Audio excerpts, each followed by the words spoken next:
I've got a duckling here. There's 8 of them. They're still alive. There's quite a light one. There's kind of 5 light ones and 3 darker ones. That's the mother there. I'll just let a duckling off again. Got a wee party of cows following me this morning. Morning, Holly. So I'm just in the field of rape at the moment. Big breakdown. That's it. Wow. That's the drill working there.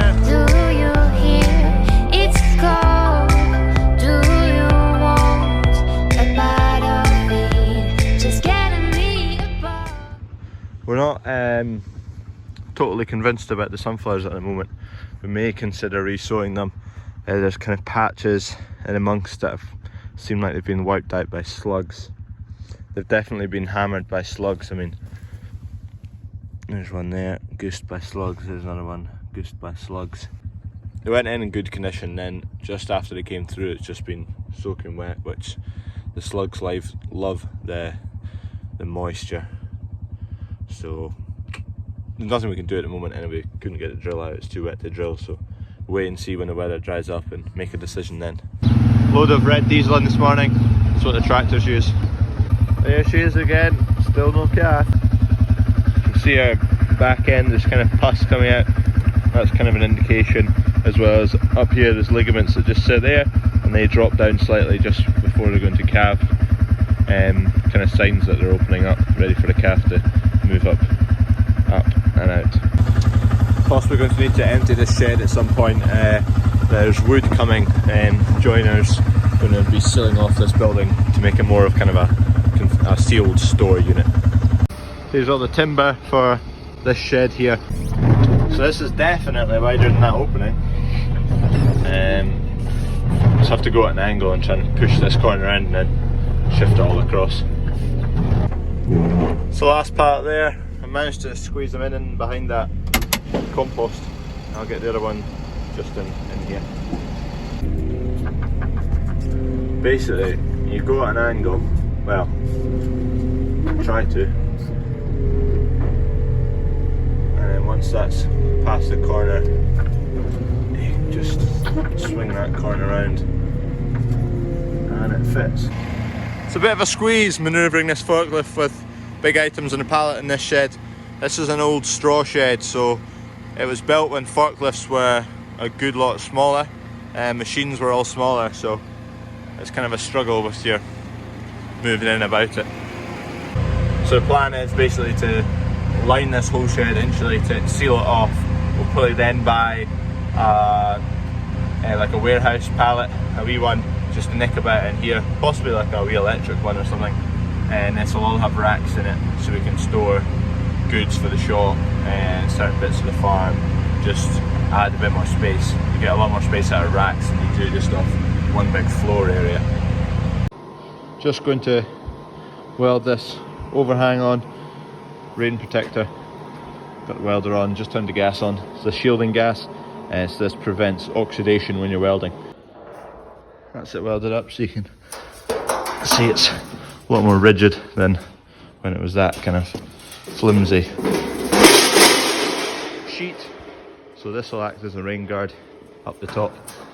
It'll sit, that'll be the top of it. Just needs painted and finished and welded up. So at the moment, got my actuators in the clamp here in the vise, and I'm making these holes. I'm just elongating them. So basically, these actuators, there's 4 of them, 2 on each side, and they don't run at exactly the same speed. I mean, they're fractionally out, so that's fine. So the way I'm dealing with that is, if I just make this groove slightly wider, it means they're never fighting against each other. I make it wide enough so that the difference between them is the width of that. They're never fighting against each other, so they're never causing each other bother. So that's why I'm cutting a groove here. Ian's at the digger today. Just there's a few stones to level off and scraping off the muck that's on top. So we brought in kind of sandy, gravelly type product last week, and that's been packed in. And as it's rained, there's kind of a top layer of kind of sludge and horrible stuff. So he's going to scrape that back, and then hopefully tomorrow we'll start laying more gravelly, sandy product again. Plasma cutter It's on a 3-phase supply up here, so I need to shift this container in so I can cut the door on the other side, and I've got enough reach with the cable it comes with. So I'm just shimmying it in. I'll lay it down on this post and that post as well. I'll straighten up once it's in position. So when I said what crab steer was the other day, I'm just using it just now, so you can see tyres are all four of them pointing in the same direction, but the cab's facing a different direction. So that's what allows you to do. So I was wanting to kind of pivot this round without going forward or backwards, so just crab steered it to that side, kept the cab straight and dead on. Set up to start cutting out this doorway section, so I managed to get close enough to, plasma cutter's just out there, the line just reaches. So I've got my straight edge to work off of. I'm going along to that dot just there and this dot here, so that'll be the width of the door.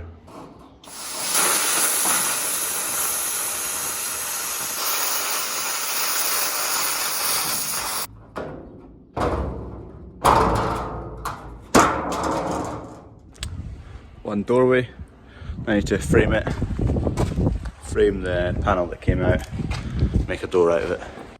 So you can see here I went to do a cut to slice this in half, but the torch head, the consumables are needing replaced. So now cutting up the frame for the door, frame for the small door, big door is finished. So this will be the top piece that will sit above your head as you go under the door. The bottom piece is already cutting in, and then I need to do the 2 side pieces, weld them all up. I'm not going to risk asking for a particular type of weather again, because we asked for rain and everywhere is now a swamp, but we like that thing in the sky. Wish it would show up a bit more often. So that's first piece clamped. Cleaned up bits you need to weld onto clean metal, so ground off the paint. That's Kevin just arrived for another load of compost. The first load's been used up already. So that's it there. It kind of smells awful, to be honest. I've got a really big repair to do. I'll need to get a big heavy trolley jack out to fix the wheel on this. It's got a puncture. I thought it would be tubeless, but it's got a tube for some reason. I don't know why they do that. It's obviously cheaper to put a tube in it and use this kind of split hub rather than having a solid hub to make it tubeless and seal. So it must be cheaper. Anyway, this has actually got a crack in it rather than a puncture, so it's kind of goosed. Might try and salvage it. If not, I'll need to get a new tube for it. I'm going to see if I can make it a tubeless tyre. So this, where the air gets out, is in between the 2 halves of the hub, so between that surface and that surface. So I've just used a bit of a inner tube off of an old bike tyre and greased that side that sits in under there, and then I'll grease this side and then clamp it together, and I'll see if that holds the air. Might work, might not. I've never tried it before. See what happens. You can see where the crack used to be there. It's kind of actually still, it's kind of moved on to the right a wee bit. Anyway, I've super glued where the crack was. It'll last a wee while. It's quite flexible super glue. It's not kind of really rigid stuff. Normally I'd use a proper puncture repair kit, but this is just, I had super glue on me, so give that a go. If it doesn't work, I can go and get a puncture repair kit and fix it properly. Also, plan for the grease and the gasket was a no-go. I completely forgot about the fact that there's a valve hole, so the air would have just seeped out of there. Well, it wouldn't have seeped, it would have gushed. We've got one working dolly again. Can anyone tell me what this is? That's the question of the day. What's the name of this? Put it in there and then you pry the legs apart so it can't come out again. The wheel stays on. There's 2 names for that wee pin that I'll accept. Progress now, the frame in that doorway. That's it for today. I'm just going to pack up now, cleared away most of my tools. I won't get time tomorrow, I don't think, because we're carting gravel. There's a hardware lorry just been in, dropped off some minerals for the hens. Dad's wheelbarrow for the grass. So the streaks on the stone, it's slug trails. So that's where you know you've got plenty of slugs about, when you see trails like that. The slugs, they change the shape of their body, and that changes how the fluid acts for them. So it's either a lubricant to move or a sticking aid like glue to kind of stay still. And it's all the slugs in the fields that are eating all my sunflowers.